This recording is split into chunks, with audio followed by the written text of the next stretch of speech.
Actually, hang on, let me take some questions here. Someone has asked, yes. About that balance in emerging markets. For example, in Mexico, I'm from Mexico, we receive a lot of remittances, and you're speaking about capitals flying away from Mexico. That also can be adopted by criminal groups, and that also can be... Criminals use money, yes. Yeah, and also the second option is create a domestic ecosystem. So my question is, what kind of analog offline forms of Bitcoin? What kind of analog offline forms of Bitcoin can we use? So this is the key, which is that we cannot, I mentioned before, essential criteria for adoption, and how when those come together, you have this tipping point, which is looking for one precipitating event, one financial crisis, one change in government, one scare, one fascinating story to explode, right? So we can't wait for the world to up-tech to the level that Bitcoin is. It will, but we also need to down-tech Bitcoin to the level that the world is. And that means, among other things, using tamper-proof, unforgeable paper wallets that are traded at face value off blockchain, essentially provide physical tokens of Bitcoin that are redeemable eventually, in theory, that is already on the blockchain, but can be traded without electricity, without internet connectivity, face-to-face as a physical token. We are going to bootstrap a paper currency from Bitcoin, yes. We will have to, otherwise it's not going to work in many places where it matters. For the sake of the argument, can I play devil's advocate on, please bring ahead. On the opening argument you had that we really need to be concerned about Bitcoin neutrality and losing that. Now, I would like to ask, what about this whole fiasco with inputs.io and Trade Fortress, and the idea of 4,100 Bitcoins being taken from quote-unquote secure wallet, the idea that different actions like that in the past where there's an incentive for somebody to steal and there's a high incentive for them to get away with it, wouldn't the powers in place be trying to promote mechanisms that you state are actually killing Bitcoin neutrality? Yes, Bitcoin neutrality killers are going to be coming wrapped up in a bow that says anti-theft measures on it. And you must look past that and recognize it for what it is. Unfortunately, it's actually pretty difficult to do. And you have to persuade the core developers to do it, and they understand that this is not the way to go. You basically have to invert the Bitcoin system from a credit push to a debit pull, and then you turn it into the dollar. No, but that's not my point. My point is that this act of more things being made to make Bitcoin different or improved upon, won't that in turn increase adoption or increase trust and cause more people to adopt it? The reverse. I would think that it seems like taking away Bitcoin neutrality would increase awareness and would increase trust globally. Yes, if we take away Bitcoin neutrality and turn it into PayPal, we've already seen that play out. We saw PayPal start out as a pure point-to-point, email-based, no hassle, no fuss payment system. And then in order to survive, they had to give up all of those principles until they became Visa.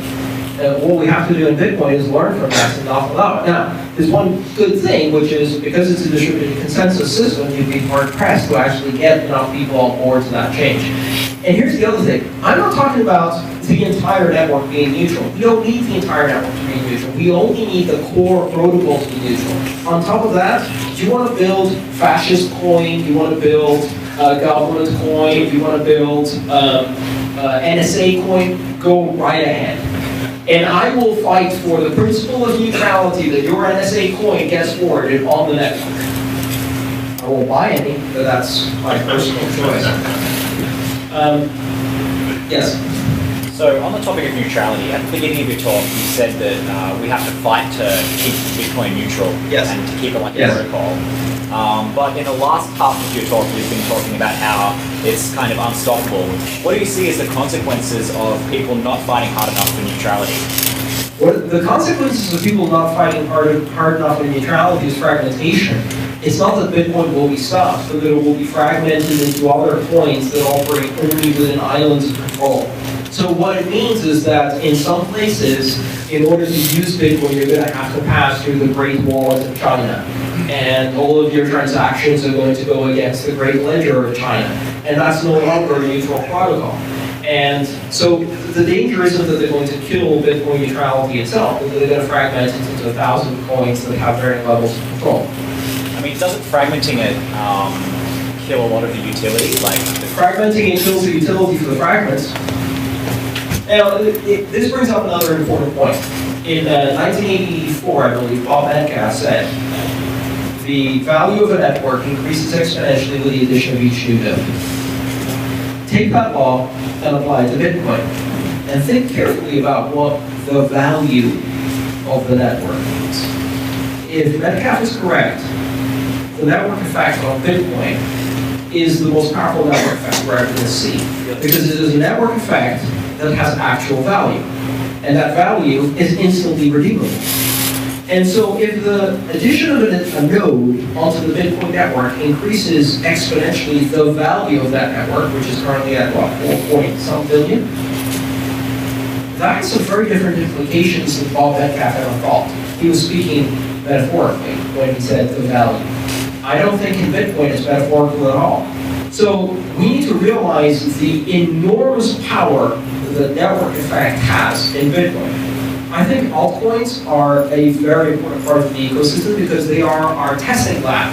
They are where we both develop new features and learn the worst possible outcomes of failure moves, like Terracoin ending up with an unsolvable difficulty, like first collapses that have happened in other altcoins, etc. So we learn the horrible lessons from the altcoins, but the chance of an altcoin unseating Bitcoin is vanishingly small. There is a chance, and I think it's very likely, that in the future we will have 193 national currencies and 4 to 5 supranational cryptocurrencies coexisting. Perhaps Bitcoin, perhaps another coin that's more transactionally rapid and is minted based on proof of stake of Bitcoin. I see Bitcoin becoming a reserve currency for other currencies to be built upon. As in, this new currency is redeemable to the bearer for Bitcoin, eventually, right? I see a world with 4 or 5 currencies, cryptocurrencies, because it's ridiculous to think that one is going to solve everybody's problems. That doesn't happen. But at the same time, the chance of a currency unseating Bitcoin is very slim. Bitcoin has to fail itself. It cannot be brought down by something better because the network effect is huge. Now, the corollary to that is you can ride the blockchain as a meta coin and take advantage of the entire network effect while creating a new layer. So, today we've seen a model where Bitcoin stands as one model and then others are forked at the same layer and made as parallel networks. Compare that to TCP/IP at the time was competing against ATM, token ring IP, and a bunch of other protocols that we don't remember anymore, right? What we need to do is make that exact same transition, which is accept that the core currency, the core blockchain has network effect, and then build other layers above it. So it's not about building the ATM protocol in competition to IP, it's about building the HTTP protocol on top of. That's what we're seeing with Mastercoin, that's what we're seeing with Invictus, that's what we're seeing with a lot of these coins that are coming along, ZeroCoin as well. They're riding the blockchain. So if you're a developer who's in an altcoin, you have a very difficult choice. You have to decide if you're going to take a plunge, fork off, and try to run alone, or if you're going to try and find a way to leverage the blockchain for network effect.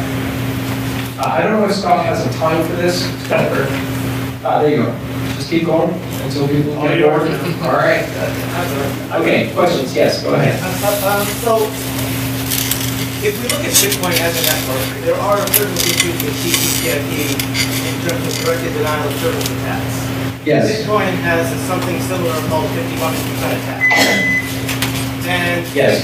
And a government has the capacity and at least the wherewithal to spend enough money to build enough machines to do a 51% attack and take something down. Yes, people can do a 51% attack for a short period of time. So, not for a long period of time. Not for a long period of time. So here's the issue about this 51% attack. And the more recent one, which is selfish mining, which actually is a shortcut that allows you to execute a similar attack by not forwarding blocks, where you can execute it with perhaps 25, or even some have suggested down to 15% of the hashing power on the network would be sufficient with selfish mining to break it. There are two possibilities here. One, that miners who are already in the Bitcoin network decide this is a better way to make money. And two, that someone who doesn't care about making money decides this is a good way to kill the currency. Number one won't happen. And it won't happen because there is no scenario in game theory that where it makes sense to carve open the goose and take out the one egg, when you can just stick around, play the lottery, and get more eggs. And this applies to selfish mining as well. It has to be not selfish but stupid mining. It's number two that's the problem, right? It's number two that's the problem. So for number two, the issue here is that in order to execute a hashing attack on the network, you would have to first procure the hashing equipment without anyone noticing. You would then have to deploy the hashing equipment without anyone noticing. And then you would have to turn it on and hope that nobody notices what you're trying to do. Right? How long would that last? Here's the problem I have with the 51%. I'm not worried about the 51% attack. I'm worried about the 51% attack fix. Back to the point of network neutrality. Because the easiest way to fix a 51% attack is to say, hey, all of these IP addresses are DNSAs. Fuck them, let's filter them all. And if you do that, you just broke Bitcoin neutrality. You did it for a good cause, and it will come bite you, but that's what just happened. So I'm much more worried about the fix than the underlying thing. Fortunately, the developers have been discussing this for a very long time, and their strategy is much more nuanced than that. But here's the bottom line. Pools of mining today are effective because we're still in that massive transition from CPU to ASIC mining. At some point when the vast majority of all miners have ASICs, the benefits of participating in a pool start diminishing, and the costs of participating in a pool are too high. So what we're going to start seeing, I think, is a reduction in the importance of pools and more fragmented approaches to mining. But again, here's the other big reason a 51% attack won't work is because you have to wait until the network stabilizes, and right now we're doing this, you know. So I go out and buy all the hashing gear to do a 51% attack, and by the time it's delivered, I've got myself a 5% attack, and I need to buy more gear.